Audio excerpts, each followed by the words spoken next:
ก็เลยทำให้ไม่มีกระแสไหลผ่านตัวมันนะครับทีนี้เดี๋ยวเราจะมาดูอีกเคสหนึ่งนะครับผมก็ก่อนที่จะไปดูเคสนี้นะครับก็มีฝากคำถามไว้นะครับก็คือเดี๋ยวตอนเราดูนะครับก็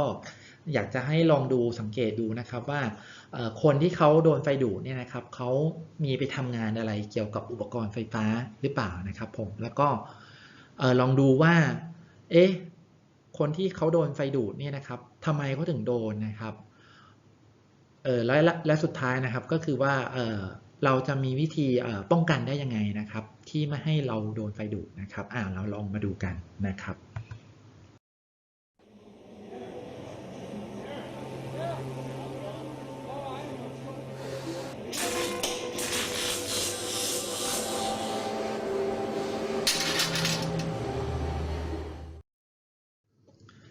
ลองมาดูกันนะครับก็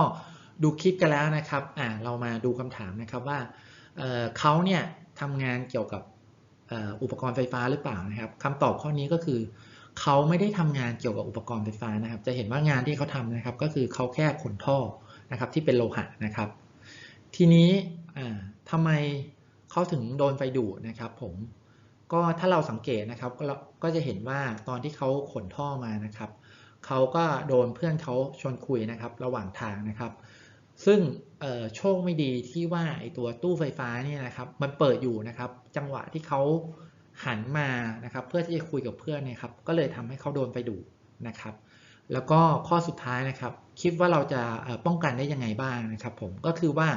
เวลาเราทำงานอะไรนะครับเราอาจจะต้องโฟกัสกับงานที่เราทำหน่อยนะครับแล้วก็เวลาเราทำงานเนี่ยนะครับเราอาจจะต้องสังเกตสิ่งรอบข้างนะครับว่าอะไรที่อาจจะเป็นอันตรายให้กับเราบ้างนะครับแล้วก็ต้องระมัดระวังนะครับผมแล้วก็พยายามเนี่ยมีคอมมิตเมนต์นะครับว่าเราอยากจะทำงานให้ปลอดภัยนะครับก็จะทำให้เราเนี่ยสามารถป้องกันอุบัติเหตุเหล่านี้ได้นะครับทีนี้เราลองมาดูเคสนี้นะครับอย่างเคสที่ตะกี้เรายกตัวอย่างนะครับว่านกเนี่ยนะครับไปเกาะบนสายไฟฟ้านะครับแล้วไม่โดนดูดนะครับแล้วถ้าเกิดเราบอกว่าแล้วถ้าเป็นคนล่ะถ้าเกิดเราไปจับที่สายไฟเนี่ยเราจะโดนไฟดูดหรือเปล่านะครับอาจจะไปจับอยู่ที่ตรงลายนะครับหรือว่าคนเราเนี่ยอาจจะไปจับอยู่ที่นิวตันนะครับคำตอบนะครับก็คือว่าถึงแม้ว่ามือเราเนี่ยจะไปจับอยู่ที่จุดเดียวนะครับแต่โดยปกตินะครับตัวเราเนี่ยนะครับก็จะยืนอยู่บนพื้นดินนะครับทีนี้เนี่ยพอเรายืนอยู่บนพื้นดินนะครับโดยปกติเนี่ยนะครับที่แหล่งกำเนิดไฟฟ้าต้นทางนะครับปกติเขาจะต่อลงดินเหมือนกันนะครับฉะนั้นนะครับเวลาเราไปจับถึงแม้ว่าเราจะจับอยู่ที่จุดเดียวนะครับมันก็ทำให้กระแสไฟฟ้าเนี่ยสามารถไหลผ่านตัวเราได้นะครับแล้วก็ผ่าน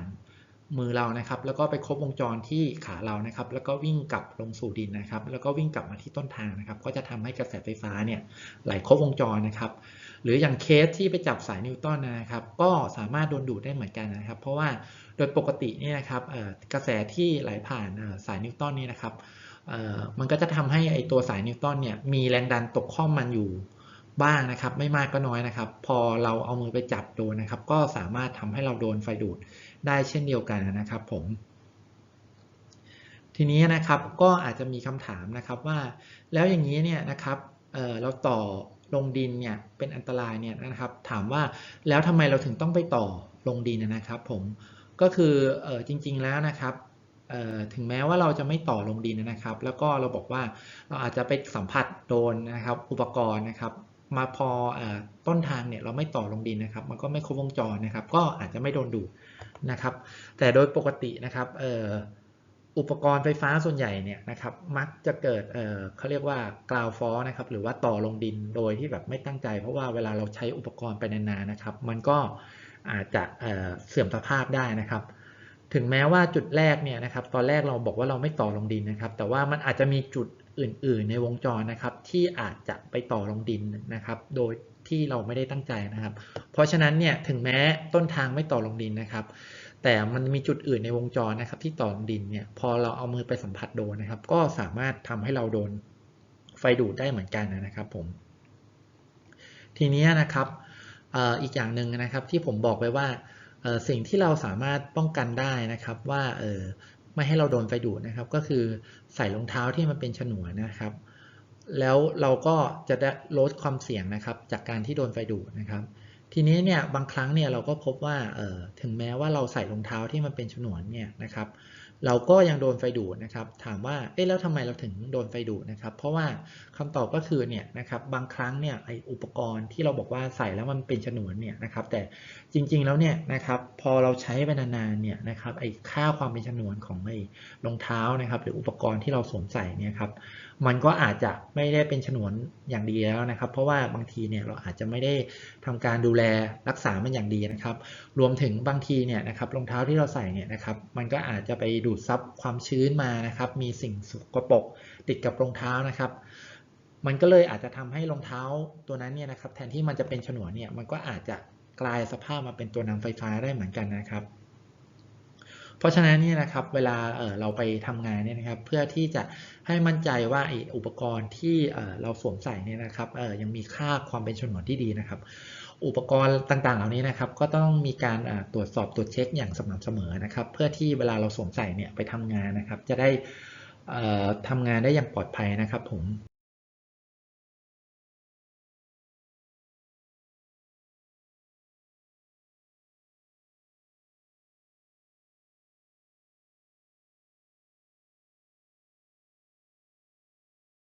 อันนี้เราก็จะมาลองดูนะครับว่าถ้าเกิดอุปกรณ์ไฟฟ้านะครับเรามีการติดตั้งที่ถูกต้องนะครับเวลาเกิดไฟรั่วนะครับจะเป็นยังไงนะครับก็ไอตัวนี้นะครับเราก็สมมุติเนี่ยหลอดไฟนะครับแทนเป็นอุปกรณ์ไฟฟ้านะครับแล้วก็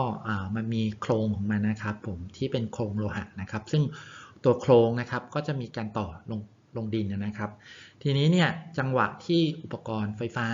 นะครับมันเกิดไฟรั่วลงดินนะครับผม ถ้าเกิดว่าเรามีการติดตั้งที่ถูกต้องนะครับมีการติดตั้งไอตัวอุปกรณ์ป้องกันด้วยนะครับพอจังหวะที่มันเกิดไฟรั่วนะครับตัวอุปกรณ์ป้องกันตัวนี้นะครับก็จะเห็นว่ามันมีไฟรั่วอยู่นะครับ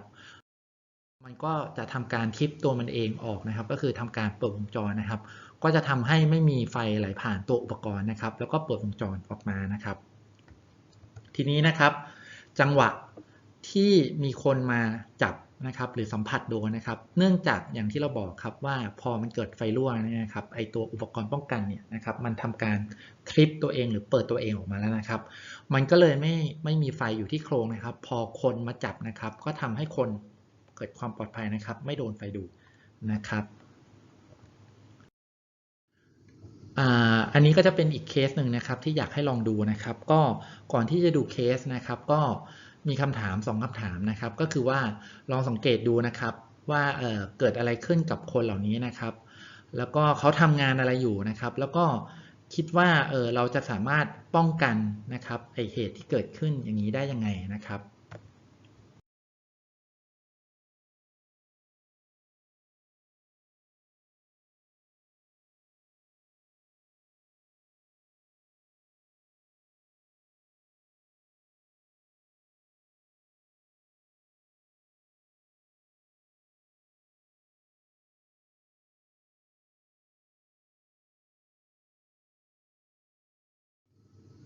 จากเคสนะครับก็จะเห็นว่า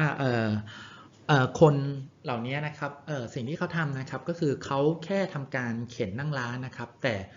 ถามว่าทำไมเขาโดนไฟดูดล่ะนะครับเพราะว่า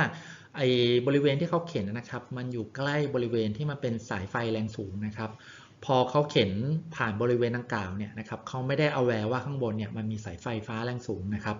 มันก็เลยทำให้ไอ้ตัวนั่งร้านที่เขาเข็นนะครับไปสัมผัสโดนกับตัวสายไฟแรงสูงนะครับก็ทำให้ไฟฟ้าเนี่ยนะครับไหลผ่านมาที่ตัวนั่งร้านนะครับแล้วก็ไหลผ่านมายังคนนะครับแต่ละคนนะครับแล้วก็ไหลผ่านลงที่พื้นดินนะครับก็เลยทำให้คนเหล่านี้นะครับโดนไฟดูดนะครับทีนี้ถามว่า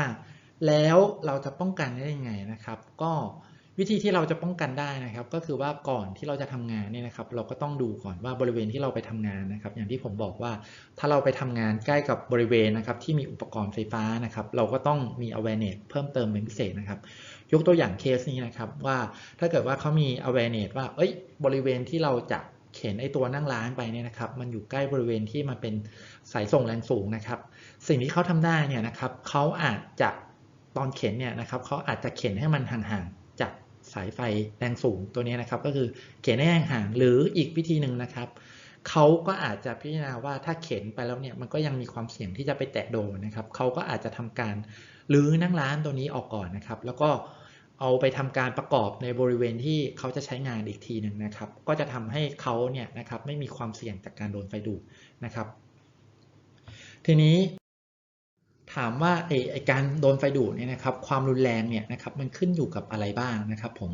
ความรุนแรงของการโดนไฟดูดเนี่ยนะครับมันก็ขึ้นอยู่กับปัจจัยต่างๆดังนี้นะครับก็คือ1ก็คือเป็นเรื่องของขนาดของกระแสนะครับที่ไหลผ่านร่างกายนะครับอย่างที่2ก็คือเป็นเรื่องของระยะเวลานะครับที่เราไปสัมผัสโดนไฟดูดนะครับแล้วก็อย่างที่ถัดมานะครับก็คือเป็นเรื่องของtype of source นะครับว่าไอไฟที่เราไปโดนดูดนะครับเป็นไฟ AC หรือไฟ DC นะครับแล้วก็อย่างสุดท้ายนะครับก็คือเป็นเส้นทางนะครับของกระแสไฟฟ้าที่ไหลผ่านร่างกายเรานะครับผมทีนี้เรามาดูกันนะครับว่าปริมาณกระแสขนาดไหนนะครับที่จะเป็นอันตรายต่อร่างกายมนุษย์นะครับผมตัวนี้นะครับก็จะเป็นกราฟนะครับจากตัว IEC 60479-1นะครับผมก็จะเป็นกราฟระหว่างกระแสนะครับก็คือแนวแกนนอนนะครับแล้วก็ระยะเวลาก็คือแกนตั้งนะครับโดยกราฟตัวนี้นะครับก็คือได้มาจากการทดลองกับสัตว์นะครับผมแล้วก็ลองมาใช้สูตรเปรียบเทียบนะครับเพื่อดูว่าปริมาณกระแสเท่าไหร่นะครับที่จะมีผลต่อร่างกายมนุษย์นะครับ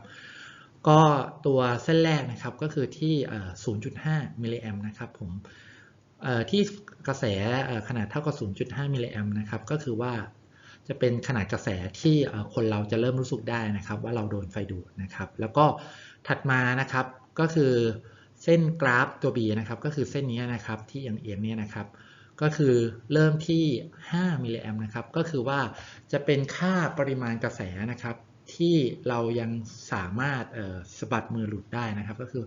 เลโกนะครับเทสโฮฟเลโกก็คือถ้าค่ากระแสน้อยกว่าเส้นนี้นะครับเราโดนไฟดูดน้อยกว่าเส้นนี้นะครับบริเวณเส้นนี้นะครับก็สามารถที่จะสะบัดมือออกได้นะครับทีนี้ถ้าเราโดนไฟฟ้าดูดนะครับที่ขนาดกระแสมากกว่านั้นนะครับก็คือเคสต่อมานะครับบอรี่ต่อมานะครับก็คือที่เส้น C1 นะครับ C1 นะครับก็คือเป็นเส้นที่จะบ่งบอกว่าไอ้ตัวนี้นะครับถ้าเกิดว่าเราโดนไฟดูดนะครับที่กระแสมากกว่าบริเวณนี้นะครับมันก็จะมีความเสี่ยงที่เราจะหายใจผิดจังหวะนะครับหรือว่าอาจจะหยุดหายใจนะครับซึ่งเส้น C1 นะครับก็คือโอกาสที่จะเกิดขึ้นนะครับก็คือโอกาสที่จะหยุดหายใจนะครับหรือหัวใจเต้นผิดจังหวะนะครับก็คือ probability เนี่ยอยู่ที่0%นะครับผมทีนี้ถ้าเราโดนกระแสไฟฟ้าเพิ่มขึ้นนะครับจากเดิมนะครับซึ่งเส้นนี้เริ่มที่30นะครับถัดมาเนี่ยนะครับก็คือ C2 นะครับก็คืออยู่แถวๆประมาณ50มิลลิแอมป์นะครับอันนี้นะครับเราก็จะมีความเสี่ยงที่หัวใจนะครับเต้นผิดจังหวะนะครับหรือว่าหยุดหายใจนะครับความเสี่ยงก็จะอยู่ที่ 5% นะครับแล้วก็ถัดมาเส้น C3 นะครับก็จะอยู่ที่ 50% นะครับแล้วก็ความเสี่ยงก็จะเพิ่มขึ้นเรื่อยๆนะครับตามกระแสที่เพิ่มขึ้นนะครับทีนี้แล้วเกิดว่าเป็นไฟกระแสตรงล่ะนะครับค่ากระแสเนี่ยเป็นยังไงบ้างนะครับก็คือเขาก็จะมีการไปทดสอบนะครับก็จะเห็นว่าค่าของกระแสไฟฟ้ากระแสสลับนะครับกับกระแสตรงเนี่ยก็จะเห็นว่าค่าไฟฟ้าของกระแสตรงนะครับถ้าเป็นเคอร์ฟตัว A เนี่ยนะครับอย่างค่าจากเคอร์ฟกระแสไฟฟ้ากระแสสลับนะครับเมื่อหน้าตะกี้นะครับก็จะอยู่ที่ 0.5 นะครับถ้าเป็นกระแสตรงเนี่ยนะครับ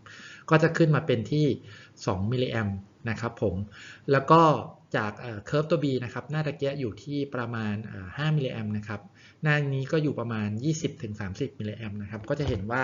ค่ากระแสเนี่ยนะครับก็ต้องโดนกระแสที่เยอะขึ้นหน่อยนะครับถึงจะมีความอันตรายเท่ากันนะครับทีนี้แต่สิ่งที่อยากจะบอกนะครับก็คือว่าถึงแม้ว่าเราจะโดนไฟดูดและถึงแม้เราจะบอกว่าตัวกระแสตรงเนี่ยปลอดภัยกว่านะครับแต่สุดท้ายเนี่ยถ้าเราโดนไฟดูดนะครับก็ยังมีอันตรายอยู่ดีนะครับเพราะฉะนั้นเนี่ยนะครับเวลาเราไปทำงานนะครับเราก็ต้องระวังนะครับไม่ว่าไฟฟ้าที่เราจะระบบไฟฟ้าที่เราจะไปทำงานด้วยเนี่ยนะครับว่ามันจะเป็น AC หรือ DC นะครับเพราะว่ามันก็จะอันตรายกับตัวเราทั้งคู่นะครับทีนี้ลองข้ามมาดูของฝั่งอเมริกาบ้างนะครับตารางตัวนี้นะครับก็ได้มาจากตัวคอร์ส NFPA 70E นะครับตัว